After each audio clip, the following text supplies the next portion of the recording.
Today we are starting with ovary continuation, and before that we will study about the structure of the ovum. You can see this is the nucleus of the ovum. These are follicular cells of corona radiata, means outer layer. This is cytoplasm. This is vitelline membrane which nourishes the ova. This is zona pellucida which protects the ova.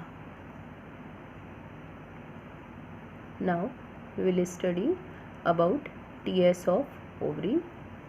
As you can see, it has two membrane, theca externa and theca interna. Outer layer germinal epithelium, blood vessels, oocyte means ova. Inside ovary many ova or oocytes are present. This is connective tissue, yolk granules which is present inside the ova. Primary oocyte, it converts into secondary, then tertiary and so on. These are follicular cells and this is the nucleus of the oocyte. Ovaries are located outside the tunica albuginea, that is germinal epithelium which covers the surface of the body. The female gamete, eggs or ova in various stages of maturation. These follicles are embedded in the stroma of the cortex. During the growth of the ovary, the germinal epithelium at various places dip into the body of the ovary. By the growth of the connective tissue by stroma, a mass of epithelial cell becomes separated from the main layer. One cell of this mass gives rise to an immature ovum or oocyte. The remaining cell form a layer surrounding the ovum or oocyte, and this layer is known as follicular layer or epithelium or granulosa. Immature ovum or oocyte which surrounds the follicular epithelium forms the primordial follicle. The stroma of the ovary surrounding the follicular epithelium or granulosa becomes organized into connective tissue layer known as theca externa and theca interna. A follicle consists of an oocyte surrounded by one or more layer of follicular cells. Follicular cells are divided by mitosis and form a layer known as granulosa layer.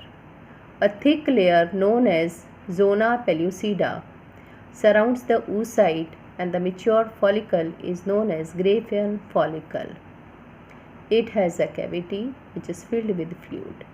The mature oocyte sticks to the wall of the follicle, and during ovulation the mature follicle bursts and oocyte is released. After ovulation, a mass of large yellowish conical cells are formed, and this is called corpus luteum, which serve as a temporary endocrine gland by releasing progesterone and estrogen hormone. The total number of follicles in the two ovaries of a normal young adult woman is about 4 lakhs. However, most of them undergo regression and disappear.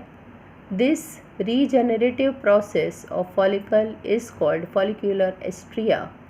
Such follicles are known as atretic follicles. The release of ovum from the ovary is known as ovulation. It occurs due to rupturing of ovarian follicle and wall of the ovary.